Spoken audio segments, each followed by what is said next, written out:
Bonjour mes très chères dames, je vous apporte un petit peu d'eau spirituelle, pas moi, je vous apporte un peu d'eau spirituelle en ce temps de grande chaleur physique, hein, l'été c'est la chaleur, et de chaleur et d'assèchement des fois que Dieu préserve spirituel. Des fois on est asséché de l'intérieur et on a besoin de s'hydrater aussi physiquement et de s'hydrater aussi spirituellement. C'est très important qu'une femme juive s'hydrate spirituellement.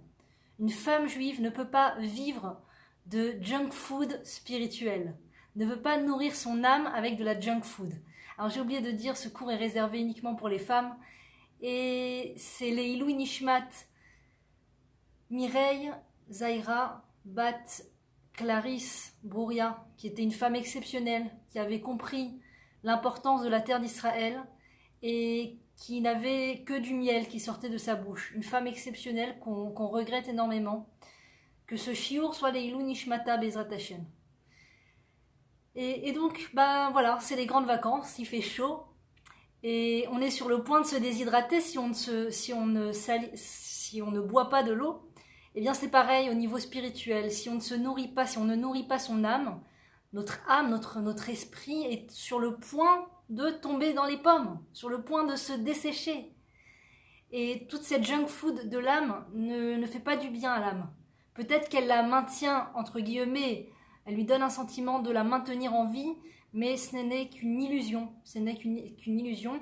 Et si on ne veut pas mettre en danger notre âme, la femme juive, dans cette période principalement, surtout dans cette période, doit faire l'effort de se nourrir spirituellement et d'avoir un cours de Torah quotidien, d'avoir un cours de Torah de temps en temps, autant qu'elle le peut, dans sa vie.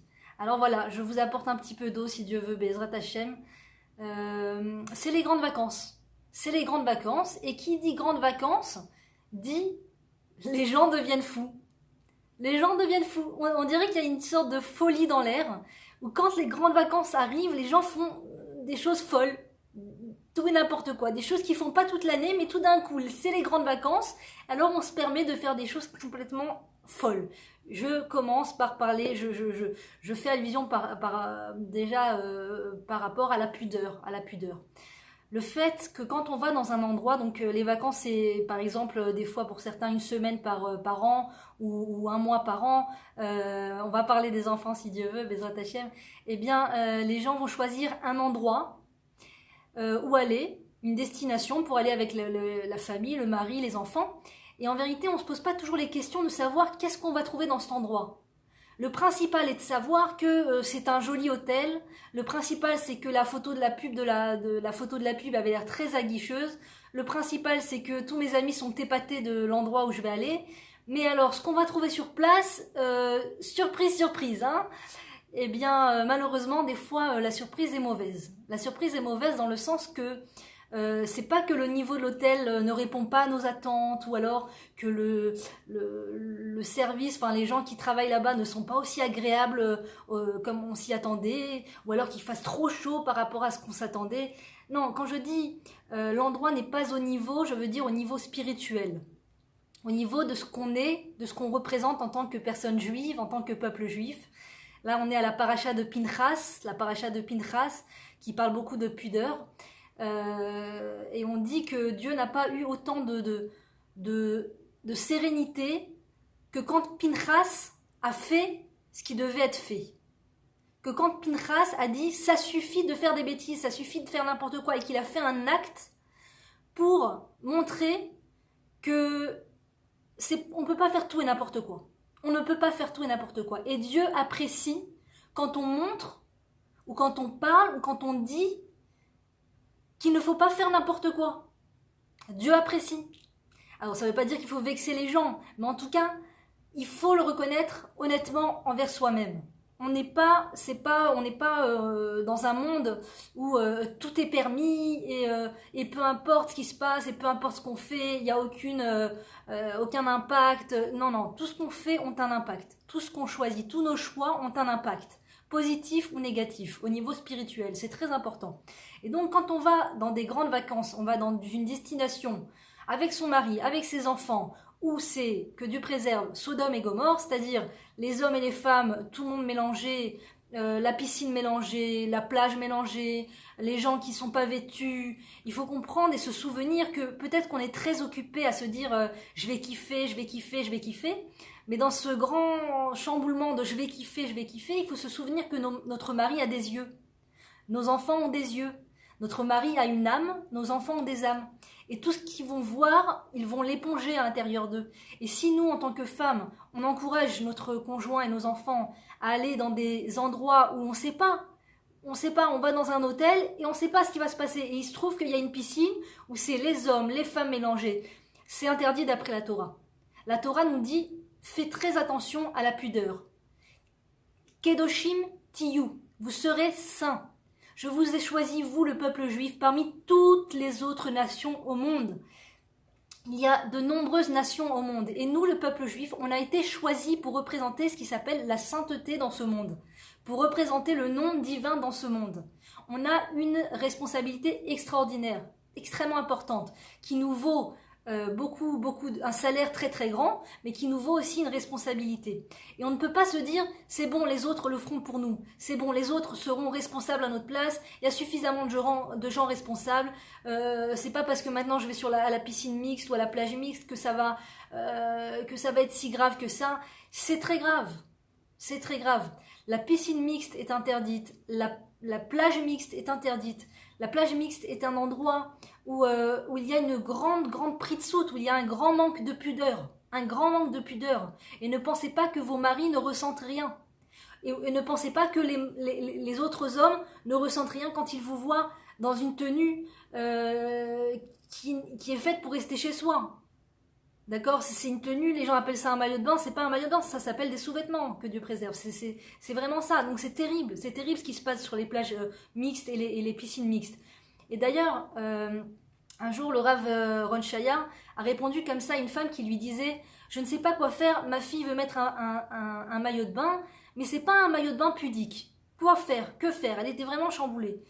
Et le Rav Ron Shaya lui a dit, bon, écoutez, elle veut pas mettre de maillot de bain pudique, bon, laissez-la mettre le maillot de bain qu'elle veut. De toute façon, vous êtes sur une plage séparée. Parce que comprenez bien, madame, que même avec un maillot de bain pudique, vous ne pouvez pas aller sur une plage mixte.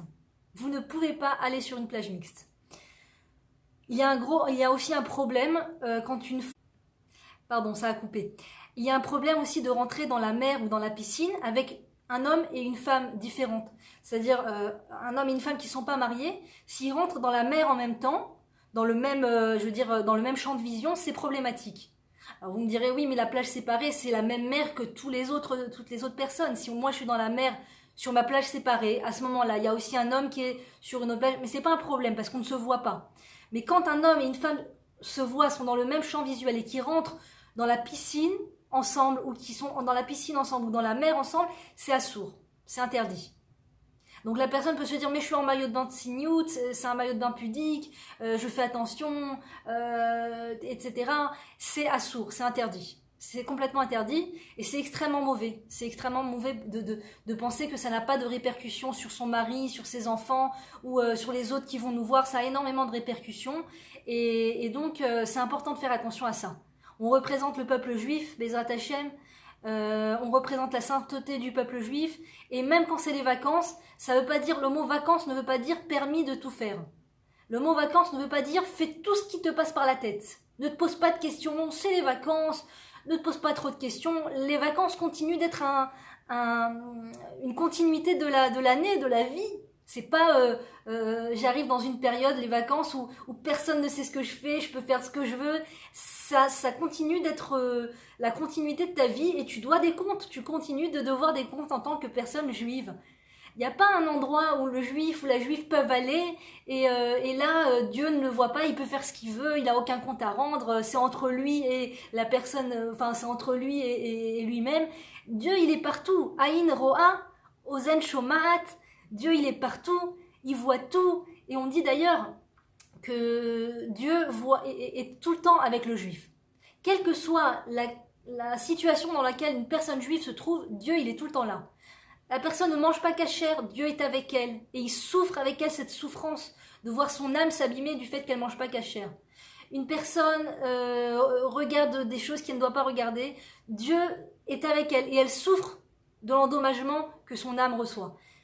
Mais il y a un endroit, il y a une chose dans laquelle Dieu ne peut pas être là, la présence divine ne peut pas résider, c'est quand il y a un manque de pudeur. Quand il y a un manque de pudeur, la présence divine ne peut pas résider car c'est antinomique de la présence divine. Donc il faut comprendre que le manque de pudeur est très problématique. Dans ce monde, ça crée beaucoup de souffrance à la shrina, beaucoup de souffrance à la présence divine. Et soi-même, on se fait beaucoup de mal. Il n'y a pas une situation où une personne juive outrage, fait une entorse au mitzvot, fait une entorse aux lois, et quelque chose de positif va découler de cela, ou quelque chose où ça va rien faire. Ça n'existe pas. Quand une personne juive fait ce qui s'appelle une avéra, quand une personne juive contredit la loi, va contre la loi, rien de positif ne peut sortir de cela. Alors des fois, par exemple, il y a des personnes qui, pour se convaincre qu'elles peuvent dire de la médisance, qui est totalement assourd par la Torah, interdit par la Torah, donc elles se disent « oui, mais c'est pour un but, ça va faire quelque chose de positif, quand je vais parler mal de cette personne, c'est pour enseigner aux autres et pour qu'ils comprennent ». Ça peut pas marcher dans ce sens. Dieu nous a pas donné la Torah et les lois par erreur et que il faut qu'on se pose la question si c'est vraiment le moment de réaliser cette loi ou pas. Dieu il nous a donné la Torah avec les lois pour tout le temps. C'est tout le temps. C'est-à-dire que dans toutes les situations, c'est pour le bien. C'est pour le bien. Quand une personne réalise la Torah et les mitzvot, surtout qu'elle ne pense pas que ça va lui porter préjudice. Ça n'existe pas. Une situation telle que celle-là n'existe pas. Même si a priori ça a l'air de lui porter préjudice, entre guillemets. Par exemple, toute sa famille va aller sur la plage, toute sa famille va aller sur la plage mixte, toute sa famille va aller dans un endroit et que elle dit « je suis désolée, je ne peux pas aller dans un endroit mixte, dans une plage mixte ou dans une piscine mixte, c'est contre la Torah, je ne peux pas faire ça. Je sais que c'est interdit, je ne peux pas le faire. » Elle peut s'inquiéter de se dire que va penser ma famille, qu'est-ce qu'ils vont dire, ils vont être déçus de moi, ils vont dire que je suis rabat-joie, ils vont parler mal de moi dans mon dos, après ça va faire des disputes et tout, et on se monte une montagne. Sachez qu'il n'y a pas de situation où la personne va d'après les lois et que ça lui porte préjudice. Ça ne porte pas préjudice, c'est le contraire. Ça ne fait qu'apporter à la personne. Vous allez voir les dénouements incroyables qui sortent du fait que on va, malgré la pression sociale extérieure, tenir et s'accrocher comme Avraham Frind le dit, petite feuille que tu es, accroche-toi à l'arbre de vie. Il y a une chanson comme ça, Allez Katan Sheli, petite feuille, accroche-toi fort à l'arbre. L'arbre, c'est l'arbre de la vie, c'est la Torah. La Torah Traïm, c'est l'arbre de la vie. Et donc nous, on est des petites feuilles, il faut qu'on s'accroche fort à l'arbre. L'arbre, c'est quoi? C'est la Torah.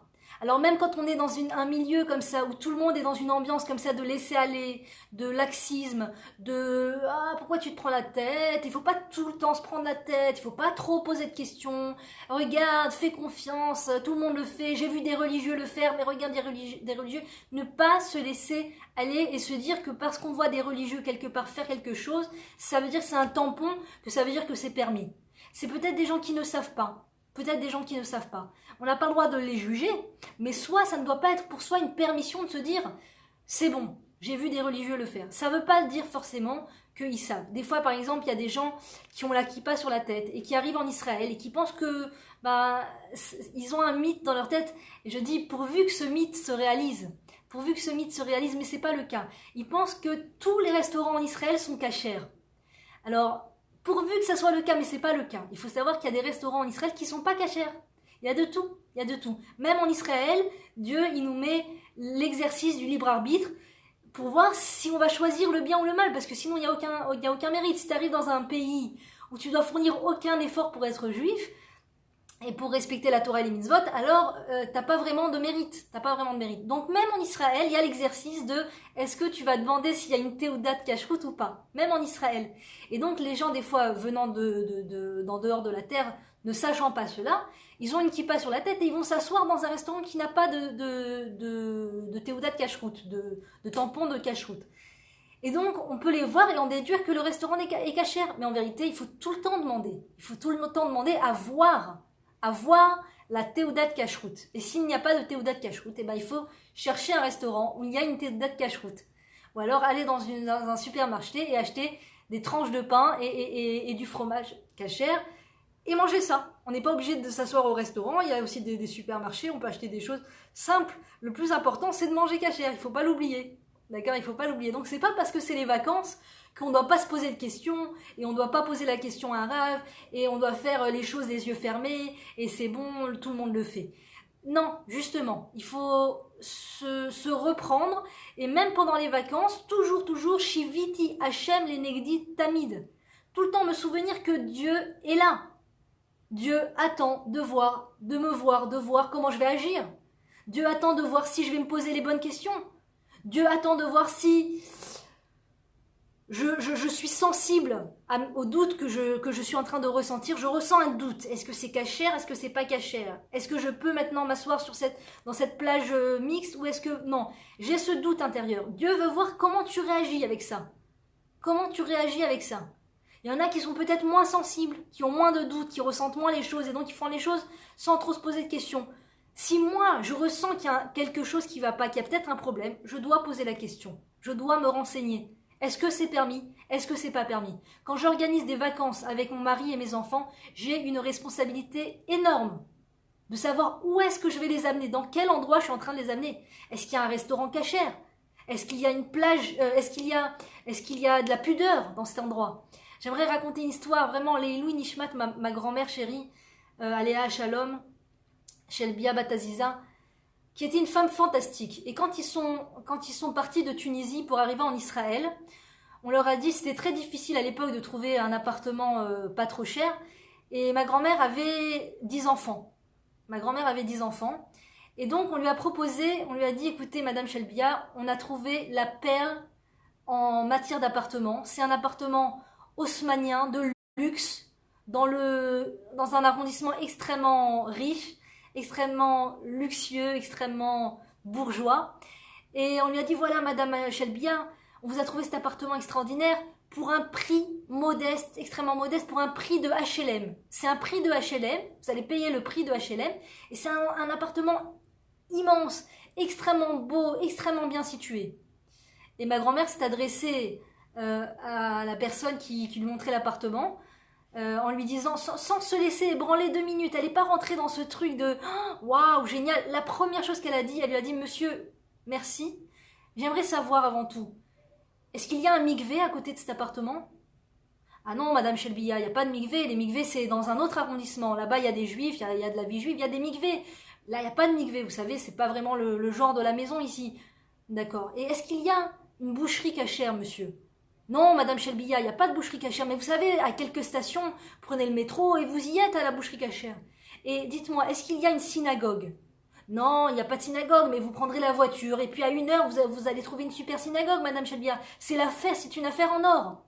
Et ma grand-mère, Aléa Shalom, a refusé cet appartement. Et elle s'est retrouvée avec ses 10 enfants dans un appartement de 2 pièces, dans le quartier, dans un quartier vraiment juif où il y a le mikvé, la boucherie cachère, et ils ont vécu là-bas des années, et c'était même plus cher, il me semble. Donc ce mérite lui revient extraordinaire. Et tout ça pour dire qu'une femme juive, c'est ça qu'elle a sur les épaules. Une femme juive construit sa maison. Une femme juive construit sa maison. Quand une femme juive pose les bonnes questions, quand une femme juive pose fait le pour ou le contre, quand une femme juive dit attends, je vais pas me lancer les yeux fermés, je vais voir, est-ce que c'est permis? Mais attends, mais on a déjà réservé, et ils nous attendent, ils sont déjà sur la plage, et ils ont ouvert la pastèque, et ils ont déjà commandé pour nous, et ça y est, on a déjà payé, voilà le repas il est là, allez mange, la prochaine fois tu poseras la question. Non. Une femme juive construit sa maison. Quand une femme juive dit « je vais d'abord vérifier si c'est permis ou pas », je ne crois pas que ce soit permis, je ne peux pas venir, je suis désolée. Parce qu'elle met d'abord Dieu avant, elle met d'abord la Torah avant ses pulsions, avant son petit confort, avant son égoïsme, avant le regard des autres, qu'est-ce qu'ils vont dire, ils ont déjà réservé, et l'argent, même le côté financier, on dit dans le schéma Israël « Ve'afta et Hashem Elokecha bechol levavcha, ufchol nafshecha, Ufrol meodecha, bechol levavcha, de tout ton cœur. Ufrol nafshecha, de toute ton âme, de toute ta personne. Ufrol meodecha, de tous tes moyens, par tous tes moyens physiques.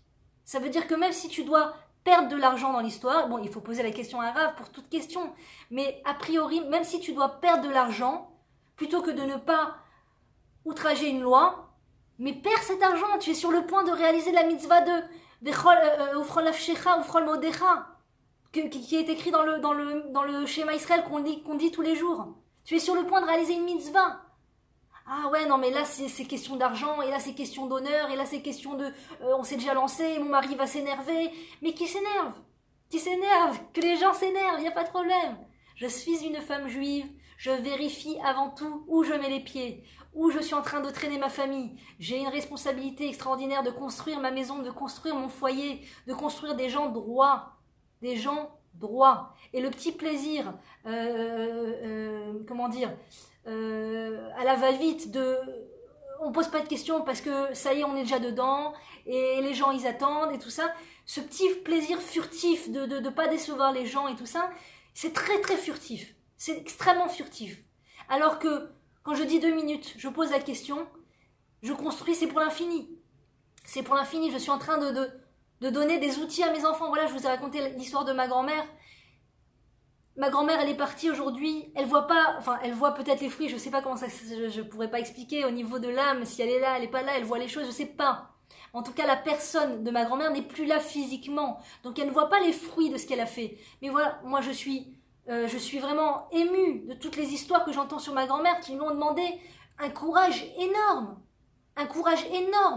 Et ce courage, c'est pas évaporé dans l'air. Ce courage, rien ne, comment la phrase, rien ne disparaît, tout se transforme.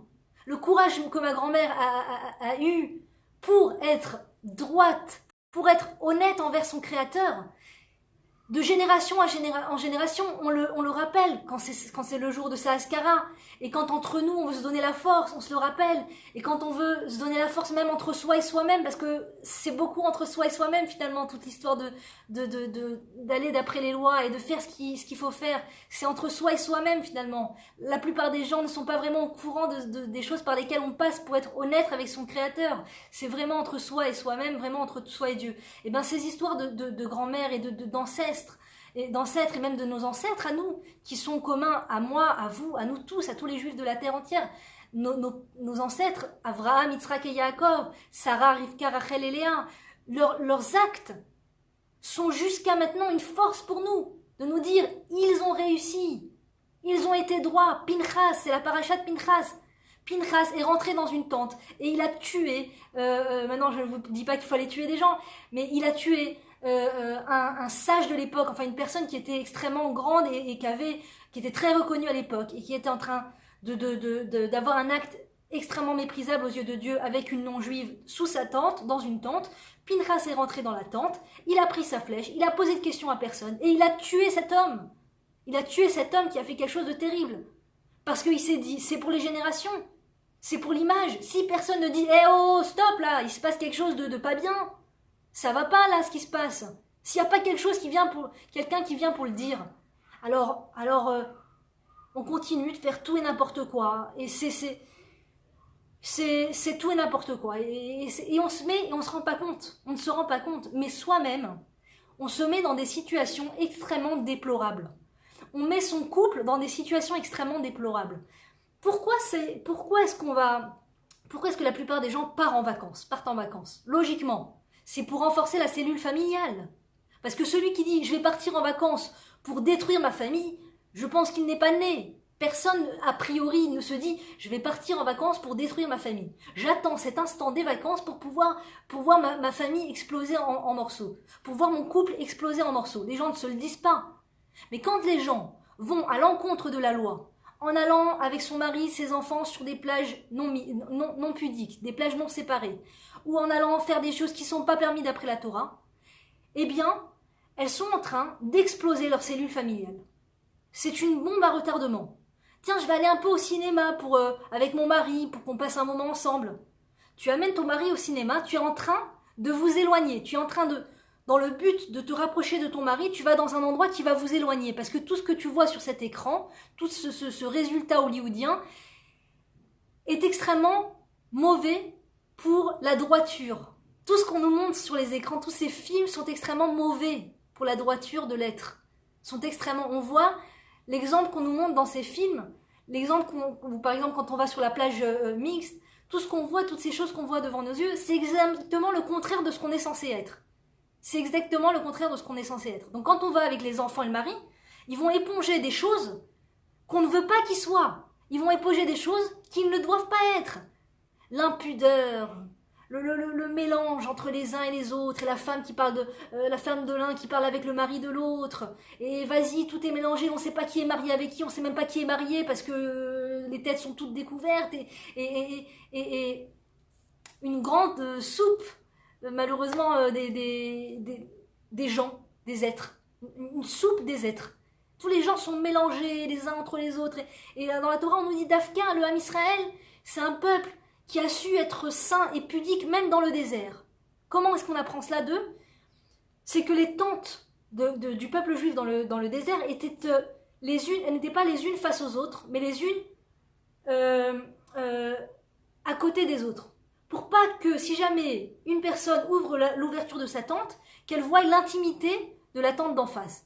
À quel point l'intimité est importante dans le couple juif. Donc un mari et une femme qui sont mariés et qui vont exposer comme ça leur nudité sur une plage devant tout le monde et tout, c'est vraiment exposer son intimité devant tout le monde et c'est extrêmement néfaste pour le couple. Imaginez bien un homme qui a sans cesse pendant toutes les vacances devant ses yeux d'autres femmes, le corps d'autres femmes, imaginez les images que ça met dans la tête du mari. Quelle femme se couperait, c'est vraiment se mettre des bâtons dans les roues à soi-même. Se mettre des bâtons dans les roues de son couple, de son propre couple.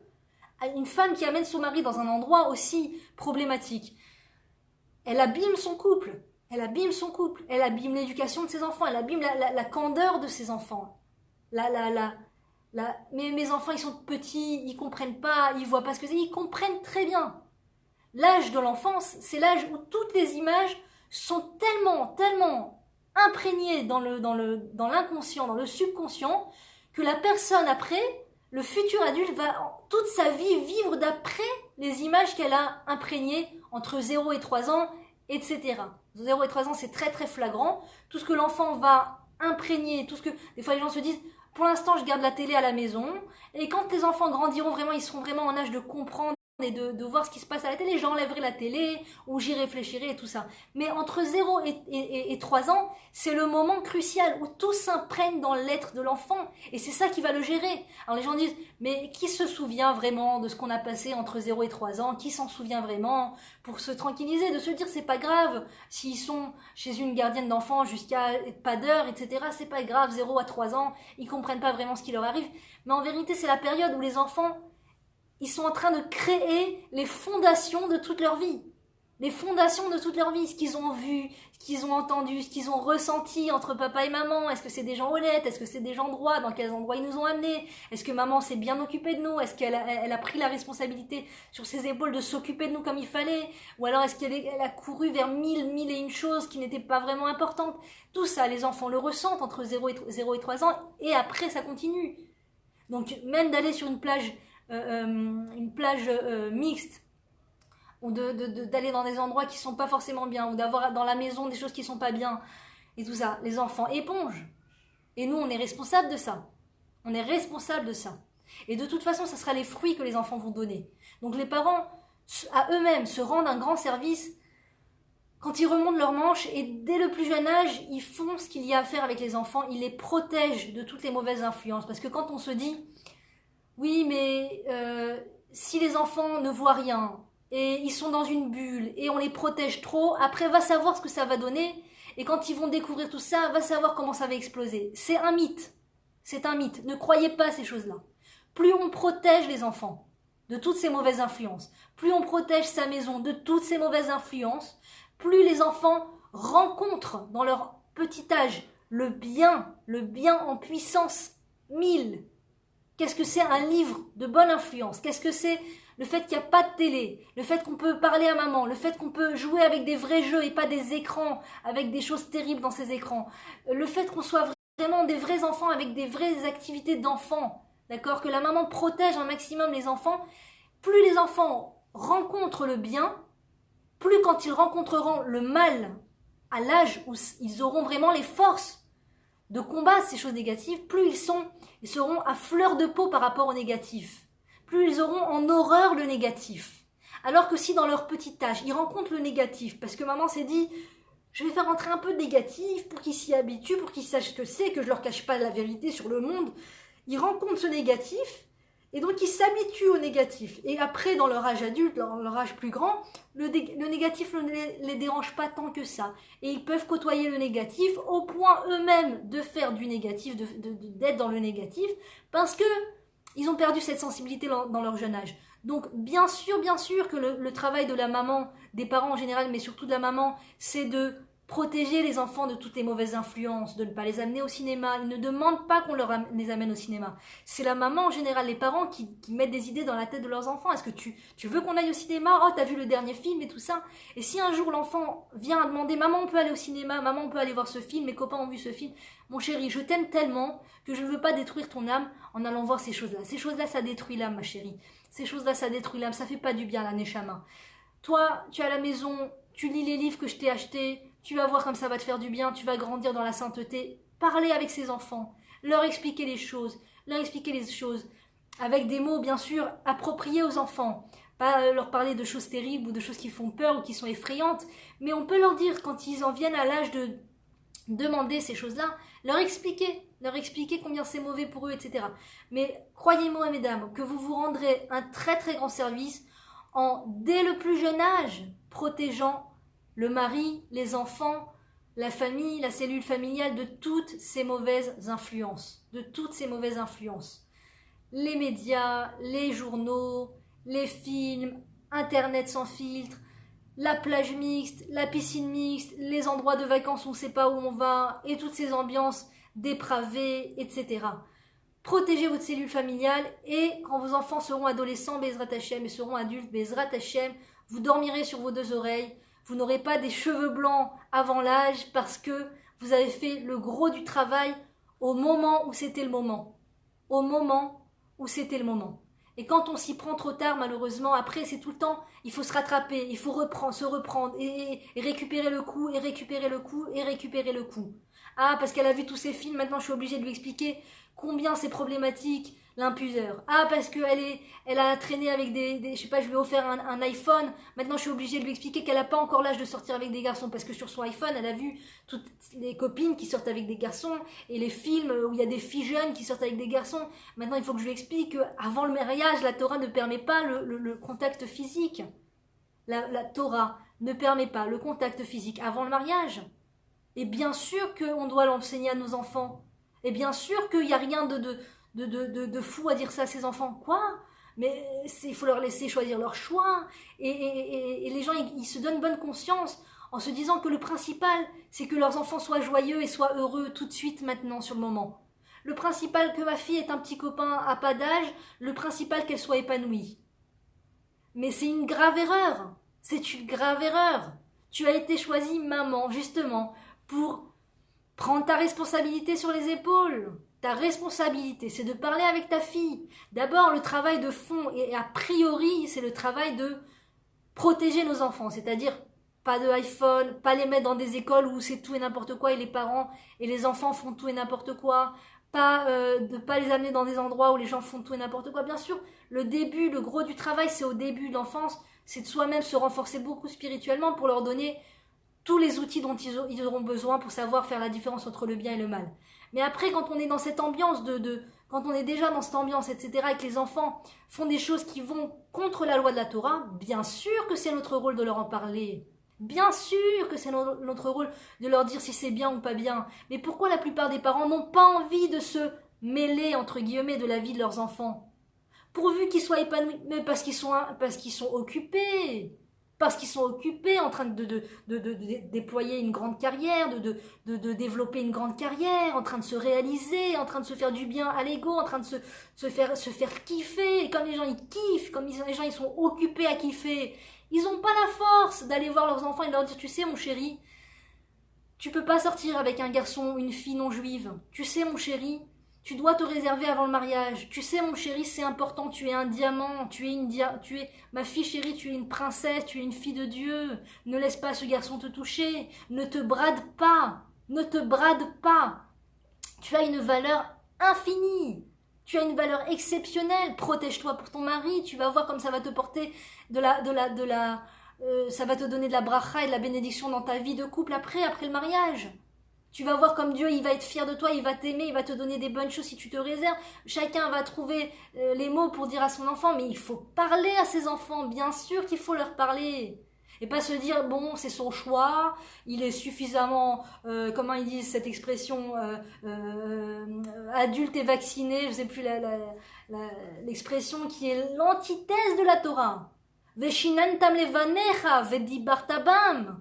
Tu leur répéteras et tu leur parleras à tes enfants, que tu sois chez toi à la maison ou que tu sois en voyage. Parle-leur, explique-leur pourquoi tu leur permets pas d'aller sur une plage mixte, pourquoi toi tu n'y vas pas. Explique-leur l'importance de ce qu'ils voient, de se protéger, la valeur de leur âme, la valeur du fait qu'ils soient nés un maillon dans ce peuple juif. On a une responsabilité extraordinaire. Et croyez-moi que quand nous, mamans, on parle à nos enfants, à l'ombre des regards, d'accord? Personne n'est là en train de nous donner un Golden Award. Waouh, madame, vous avez parlé super bien à vos enfants. Vous avez fait ce qu'il faut. On ne fait pas la une des magazines. C'est évident, on ne fait pas la une des magazines. Ça se passe dans l'ombre. Ça se passe entre moi et mon enfant. Maintenant, je prends un moment, j'éteins tout, je tais tout autour de moi, toutes ces voix extérieures. Je parle avec mon enfant pour lui dire ce qui est bien, ce qui n'est pas bien. Je suis en train de réaliser le rôle de ma vie et je suis en train, moi, de me former à être une personne qui dit ce qu'il faut dire quand il faut le dire. Qui dit ce qu'il faut dire quand il faut le dire. Et je suis pas là tout le temps en train de me cacher sous ma carapace, de me dire, ils font ce qu'ils veulent, la politique de l'autruche. Je sais pas, j'ai pas vu, j'ai rien vu, qu'ils fassent ce qu'ils veulent, ça ne me regarde pas. Le principal, c'est que moi, je fais ce que je veux. Enfin, moi, j'ai ma vie à moi. C'est leur problème. Qu'est-ce que tu veux que je te dise? Qu'à pas se mettre dans cette galère. Mais j'ai une responsabilité en tant que maillon du peuple juif. Et j'ai une responsabilité en tant que parent par rapport à mes enfants. Donc c'est sûr que si moi je n'ai pas su mettre les bonnes barrières, c'est sûr que si moi je n'ai pas su étudier les bonnes choses, c'est sûr que si moi je n'ai pas su faire poser la question à une autorité rabbinique, donc moi-même je ne sais pas ce qui est la loi, je ne connais pas la loi, c'est sûr que c'est plus difficile d'enseigner à mes enfants ce qui est permis et ce qui n'est pas permis, bien que je suis certaine que toutes les mamans au monde ont à l'intérieur d'elles une Torah, qu'elle l'ait apprise ou qu'elle n'ait pas apprise, une Torah intérieure qui leur dit si c'est bien ou pas. C'est la force de Sarah Imenou, que quand elle avait son fils à la maison, son seul et unique fils qu'elle a attendu tellement d'années, 90 ans me semble-t-il, et qu'elle voit Ishmaël s'approcher de son enfant, elle sent qu'Ishmaël a une mauvaise influence sur son enfant. Elle sent des choses qui sont problématiques à expliquer à son mari Abraham. Je sens que ce Ishmaël veut embêter notre enfant. Je sens que c'est difficile parce que Ishmaël c'est le fils d'Abraham aussi. C'est une situation épineuse pour Sarah d'expliquer à son mari maintenant que ce Ishmaël il va pas avoir une bonne influence sur son fils et qu'il faut le faire dégager. C'est une situation pas agréable. C'est pas à l'aise pour Sarah de parler. Mais Sarah se dit mon enfant avant tout, par amour pour mon enfant, je ne me tairai pas, je parlerai. Je ferai ce qu'il y a à faire. Je remonte mes manches, pas au-dessus du coude bien entendu, puisque la Torah ne nous le permet pas. Je remonte mes manches, je mets de l'huile de coude, je prends du courage, d'accord? Je prends mon courage sur moi et je pose la question à un rave. Est-ce que c'est permis? Est-ce que c'est pas permis? Mon enfant agit comme ça. Que faire? Lui parler? Quoi lui dire? Est-ce que c'est permis? Est-ce que je dois lui permettre? Est-ce que je dois pas lui permettre? Et quand le rave nous répond, agir. Agir comme le Rav a dit. Agir. Être cette femme courageuse. Parce que je vais vous dire, c'est vos descendances qui sont en jeu. C'est vos descendances, vos futures descendances qui sont en jeu. Est-ce que vous allez parler à vos enfants ou est-ce que vous n'allez pas parler à vos enfants? Si votre enfant, que Dieu préserve, est avec un non-juif ou une non-juive, c'est extrêmement grave. extrêmement grave. Et si vous ne leur dites pas, vous pouvez dire au revoir à vos descendances. Vous pouvez dire, oh, je vous dis ça avec le sourire, mais c'est terrible. Vous pouvez faire le deuil de vos descendances. Vos enfants maintenant, je sais pas, vous avez des amis qui vous disent sur un ton de légèreté, mais tu sais, l'homosexualité c'est pas si grave que ça. Aujourd'hui il faut être ouvert, il faut être tolérant, et le principal c'est qu'ils sont bien dans leur peau, qu'ils sont épanouis. Et qu'est-ce que c'est que cette homophobie? Mais non, jusque-là, Atkan, la Torah nous dit que c'est extrêmement grave, que c'est extrêmement problématique. La Torah ne juge pas l'être, elle juge les actes. Elle ne dit pas que les êtres qui sont homosexuels sont des êtres repoussants ou repugnants et qu'il faut les haïr. Que Dieu préserve. On aime les hommes, on aime les êtres, on aime les gens, on aime le peuple juif, on aime tout le monde. Mais les actes sont répréhensibles, extrêmement répréhensibles, et il faut le reconnaître. On ne peut pas dire à tout le monde, faire des likes à tout le monde, d'accord, que ce soit sur Facebook ou ailleurs, dire à tout le monde, ah ouais, il n'y a pas de problème. Ah non, mais il n'y a aucun problème. Le principal, c'est que tu sois épanoui. Il n'y a aucun problème. On a une responsabilité. Et quand une personne dit à quelqu'un, il n'y a pas de problème pour l'homosexualité. Il n'y a pas de problème pour aller sur une plage mixte. Il n'y a pas de problème de manger dans un restaurant où il n'y a pas de cache-route. Il n'y a pas de problème. Il n'y a pas de problème. C'est les futures générations qui vont souffrir de cette lacune. Et il faut se le dire. Par amour pour nos enfants, nos petits-enfants, nos futurs, nos petits-petits-petits-enfants et toutes les générations du peuple juif. On a une responsabilité. Et sachez, mesdames, que chaque fois que vous allez prendre sur vos épaules la responsabilité de chercher la vérité et de réaliser la vérité, vous allez recevoir des fruits exceptionnels. Des fruits exceptionnels. Ça peut prendre du temps. Des fois, c'est sur place. Quand une personne fait tchouva, combien de témoignages de gens qui ont fait tchouva, qui se sont repentis et qui ont vu des miracles sur place, le jour même où ils ont commencé à faire tchouva. C'est extraordinaire le nombre de témoignages qu'on peut entendre. Extraordinaire. Donc sachez que vous allez recevoir des salaires incroyables, des fruits incroyables. Et quand vous allez quand vous entendez des gens dire de la médisance par exemple, et que c'est pas à l'aise de dire excusez-moi mais c'est de la médisance, ou de boucher ses oreilles, ou de se lever et partir. C'est pas agréable parce qu'il y a l'ambiance, tout le monde rigole, etc. Eh bien, en vous bouchant les oreilles, ou en n'acceptant pas ce que la personne dit, ou en disant que la personne dit du lachon hara et que c'était pas acceptable, avec beaucoup de respect, sans haïr les autres, avec beaucoup de respect, eh bien vous allez voir les fruits qui vont découler de cela. De vos propres yeux, vous allez voir des choses extraordinaires. Hachem, il nous fait des likes toute la journée pour nos actions, et vice-versa. Mais chaque fois qu'on a fait une action qui fait du bien à Dieu, Dieu il dit, mon fils, ma fille chérie, pour toi j'ai créé le monde. Pour toi, pour cet instant-là où tu as pris ta responsabilité sur les épaules et que tu as dit non, c'est pas permis, je ne le fais pas. J'arrête de faire une chose qui n'est pas permise. Ou je dis ce qui n'est pas ce qu'il faut dire. Pour cet instant-là, Hachem il dit, pour toi j'ai créé le monde. Pour toi j'ai créé le monde. Et vous croyez que Dieu il donne pas les fruits, il donne pas le salaire? Bien sûr des fruits extraordinaires. Sauf qu'il faut avoir les yeux pour le voir. Il faut avoir les yeux. Mais en général, quand on a les yeux de faire la différence entre le bien et le mal et de chercher la vérité à tout prix et de chercher Dieu et de chercher à faire plaisir à Dieu en général, on a les yeux qui vont avec pour voir les salaires, pour voir les fruits. Des fois, c'est pas dans ce monde-ci. Des fois, c'est pas tout de suite. Ça prend des générations, comme pour ma grand-mère qui a dit non pour cet appartement luxueux, alors qu'il n'y avait pas de mikvé, il n'y avait pas de boucherie et il n'y avait pas de synagogue à côté. Elle a dit non. Eh bien, je ne sais pas si elle a vu les fruits de ses propres yeux, mais les fruits, on les voit aujourd'hui. On les voit aujourd'hui. Et il n'y a pas une ascara de ma grand-mère, il n'y a pas quelqu'un qui dit « Regardez-moi ces fruits extraordinaires que Shelby a donnés dans cette terre. » Voilà, mesdames. Alors, je vous souhaite un Shabbat Shalom. Je vous souhaite d'avoir le courage de Pinchas, qui dit ce qu'il faut dire, de faire ce qu'il faut faire, de mettre des barrières quand il faut mettre des barrières, et surtout, de beaucoup parler avec vos enfants sur ce qui est permis et n'est pas permis. Et surtout, ne pas croire que vous faites de la peine à un enfant ou que vous allez le détériorer quand vous l'arrêtez dans une action qui n'est pas permise. Par exemple, oh ouais, mais je voulais pas faire de la peine à mes enfants, on est venu jusque-là, on a réservé l'hôtel, on a réservé la piscine, et on arrive, on voit que la piscine c'est une piscine mixte, je voulais pas les décevoir. Tu ne déçois pas tes enfants, tu es en train de leur donner la leçon de leur vie. Ils sont en train d'avoir la leçon de leur vie, toute leur vie, tous les cours de Torah qu'ils vont étudier, ça sera jamais aussi puissant que ce jour-là où on est arrivé devant l'hôtel. Maman et papa avaient payé la piscine, avaient payé l'hôtel, et au dernier instant, ils ont posé la question, ils ont vu que c'était non, que c'était pas permis, et malgré tout, ils ont dit on peut pas rester là, c'est pas un endroit où on peut rester, c'est pas un endroit cachère, etc. C'est la plus grande leçon qu'on peut donner à ses enfants. La plus grande leçon. Quand on est dans une lancée de quelque chose, par exemple, et qu'on est avec l'enfant, et qu'on a un doute, est-ce que c'est permis, est-ce que c'est pas permis, et qu'on se dit, je vais pas gâcher l'ambiance, on posera la question après. Quand tu t'arrêtes, et que tu freines ton action, et que tu dis, attends mon chéri, 2 minutes, je sais que tu as faim, je sais que ça, mais 2 minutes, je vais poser la question au Rav. On est en train de rentrer en intraveineuse dans les veines de nos enfants, la droiture. Et le fait de se retenir, on n'est pas des animaux, on vit pas d'après nos pulsions. Attends, d'abord j'ai faim, d'abord je régale mon appétit, je régale mon estomac.